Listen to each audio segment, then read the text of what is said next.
A successful biodigester construction involves two things: the type of facility and then the possible location of the facility. And in this video, we are going to consider the various methods that are available to you and which one you must use for any particular type of construction. Let's get into the video now. The first method is the use of blocks for biodigester construction.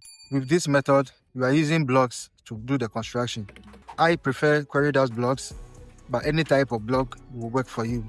And with this construction, you are considering basically the block work, you are considering the inside layout, and of course, you are considering the top layer. We are also considering the size of the digester, knowing that the blocks can be 5 inches, can be 6 inches, it can be 4 inches. Some of them are even hollow blocks, and they all do work fine, depending on whatever you meet on site. The second method is still the block work.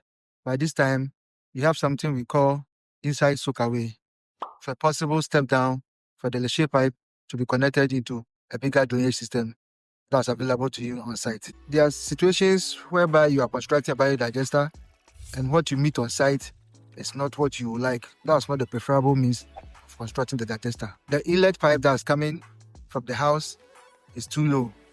So you are not going to be able to match the pipe, the outlet pipe to, let's say you are giving it to a gutter or a drainage system.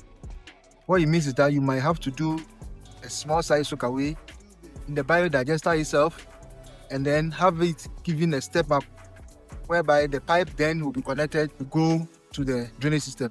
You are going to leave some of the water there until the water gets to that level before it can flow. So it's basically like an overflow pipe whereby the wastewater just simply overflows this bank and then goes into the gutter. The third method for biodigester construction is also famous.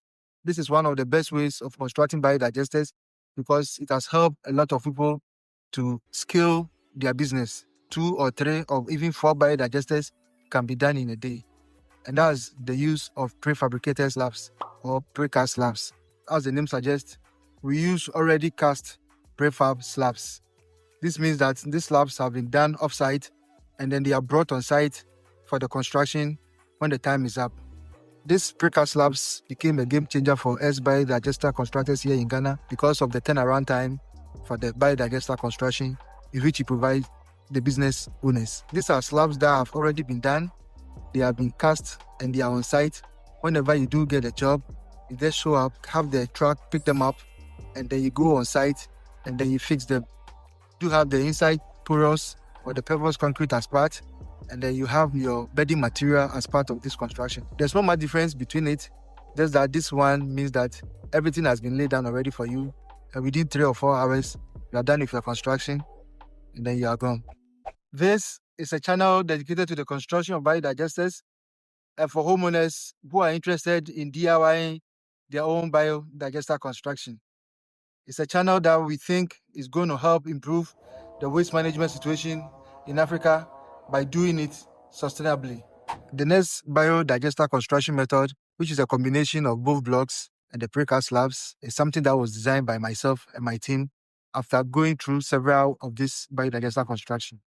It's what we have termed as the hybrid type of biodigester construction. The hybrid comes basically from the motor or the car industry, whereby they do have hybrid cars, which uses part fuel and part electricity. And certain times, you have to combine the blocks and the precast slabs just for your biodigester construction. When we say hybrid biodigesters, what we are talking is that we are putting the precast slabs on blocks. And the main reason for such construction is because you show up on site and what you meet on site does not meet the requirement for a biodigester to be constructed. A plumber might have hidden the pipes or the footing of the building will be too low, whereby the pipes, the 4-inch pipes that are coming from the toilets are hidden underground. So it means that you might have to try to match those pipes to the inlet of your biodigester. That means the only option available to you is to elevate the digester to a level whereby the pipes will come inside, still give you enough room at the base of the digester for your bedding material, and still do your biodegradation process for you. And this is what we call the hybrid method. In all this construction, you have your black water treatment options available to you. We do have the various types of black water treatment options for biodigester construction.